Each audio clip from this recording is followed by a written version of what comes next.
Assalamualaikum warahmatullahi wabarakatuh. Saya Chandra Wisesa, mahasiswa semester akhir Universitas Indraprastha PGRI, Program Studi Teknik Informatika, Fakultas Teknik dan Ilmu Komputer, dengan NPM 2019-4350-0991. Di sini saya akan mensimulasikan aplikasi tugas akhir saya sebagai persyaratan mencapai gelar kesarjanaan dengan judul Sistem Pendukung Keputusan Rekomendasi Pemilihan Chef Terbaik menggunakan metode AHP di Resto Saticlatak Mas Pras.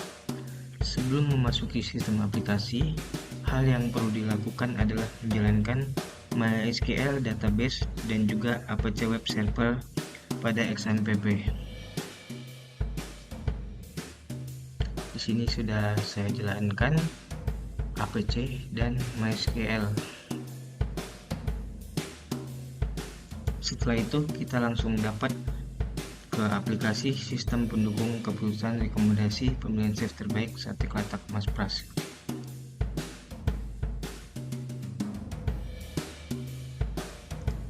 Berikut adalah halaman login aplikasi Sistem Pendukung Keputusan Rekomendasi Pemilihan Chef Terbaik. Di sini user diminta untuk melakukan input username dan password.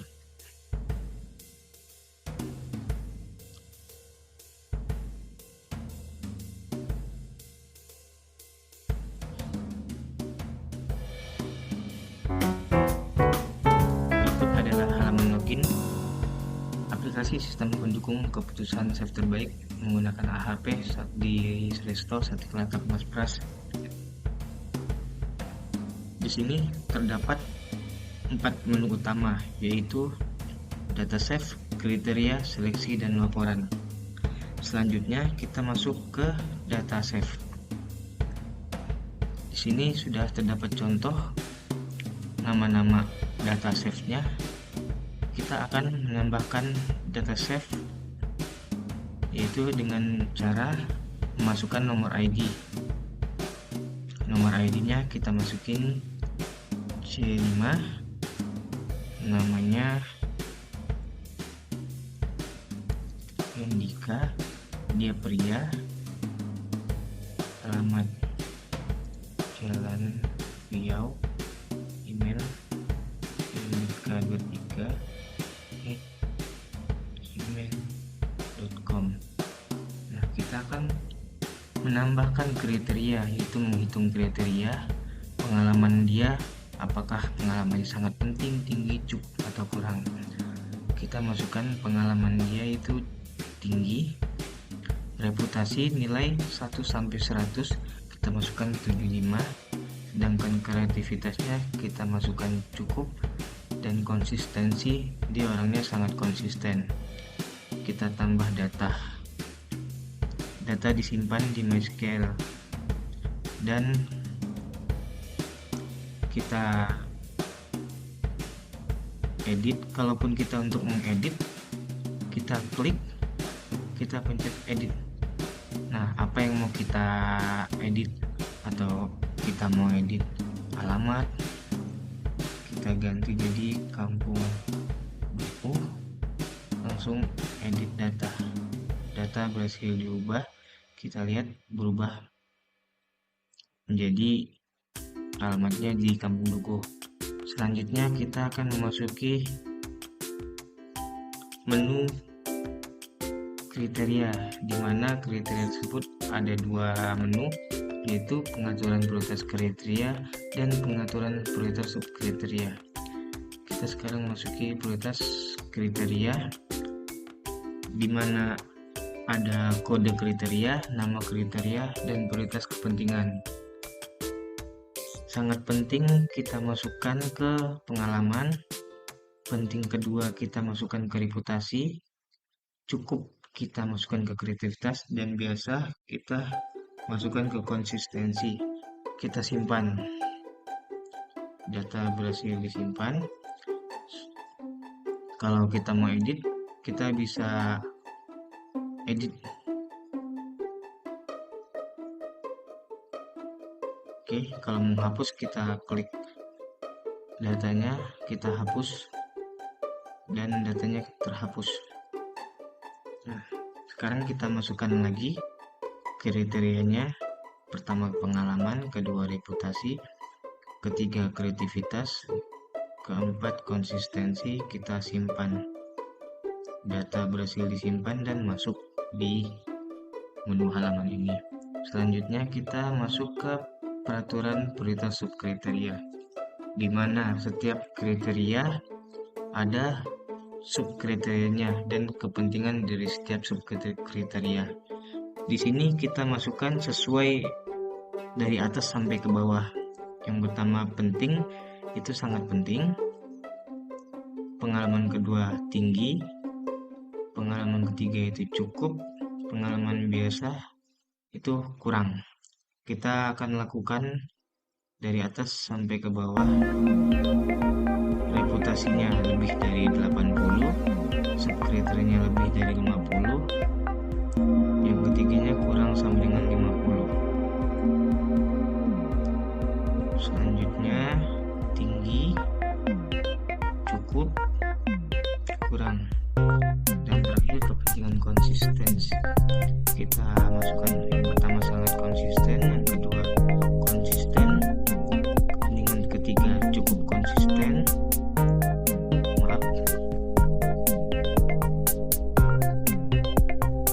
dan yang keempat kurang konsisten. Apabila kita mau setelah selesai memasukkannya, kita klik simpan.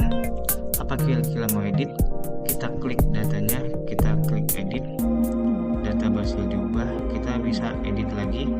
Setelah itu kita simpan.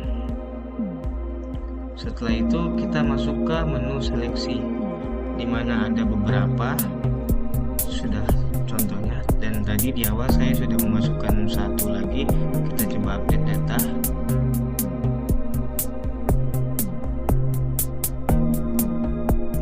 Kita coba mulai perhitungan dengan metode AHP. Di sini kita akan ada beberapa alternatif 4 dengan kode C1, C2, C3, dan C4. Yang pertama C1, kita akan mulai hitung. Nah, dari perhitungan tersebut dapatlah matriks perbandingan kriteria dengan prioritas subkriteria. Dari sini perbandingannya, matriks perbandingan kriteria dibagi dengan prioritas subkriteria, di mana kedua itu dibagi dan menghasilkan matriks normalisasi. Matriks normalisasi dibagikan lagi akan mendapatkan hasil seperti ini. Begitupun selanjutnya, kita mulai hitung. Total penilaiannya beda. Setelah itu kita klik simpan. Setelah disimpan, kita masuk ke hasil cetak laporan, di mana menu tersebut ada 4: laporan dataset, laporan prioritas kriteria, laporan prioritas subkriteria, dan laporan hasil seleksi. Kita klik laporan dataset, di mana muncul tampilan seperti ini.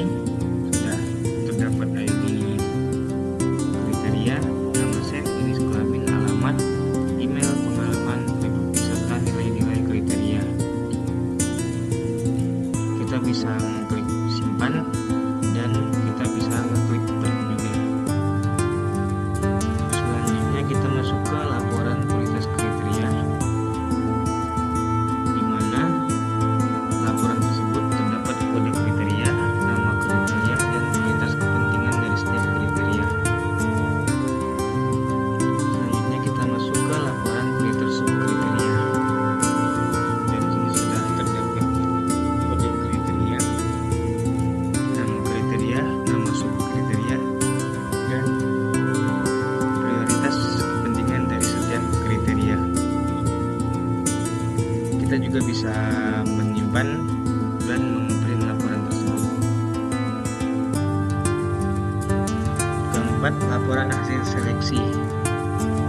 Di sini keluaran dari keempat alternatif tersebut terdapat ranking, nomor ID save, nama save, email, dan hasil penilaian.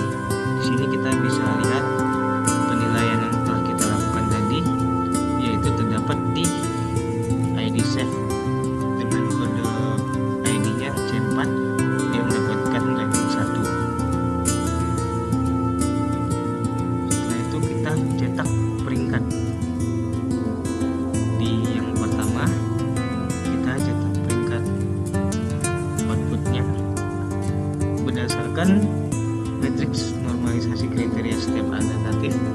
telah dilakukan melalui perhitungan terbobot, C4 atau RIAT mendapatkan nilai alternatif tertinggi dari ketiga alternatif lainnya dan dari seluruh kriteria yang ada dengan jumlah nilai 0,84, sehingga C4 merupakan alternatif yang dipilih sebagai alternatif terbaik.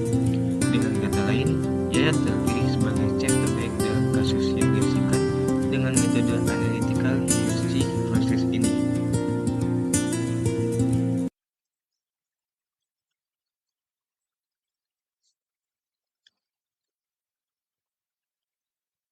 Baik, sekian simulasi aplikasi sistem pendukung keputusan rekomendasi pemilihan chef terbaik menggunakan metode AHP di Resto Sate Kelatak Mas Pras. Saya ucapkan terima kasih kepada rekan-rekan semua dan juga Ibu Bapak dosen Universitas Indosat PGRI. Semoga apa yang saya sampaikan dapat bermanfaat untuk kita semua. Mohon maaf apabila masih banyak kekurangan ataupun kesalahan dalam cara saya menyampaikan video simulasi program ini. Kurang lebihnya mohon maaf. Wassalamualaikum warahmatullahi wabarakatuh.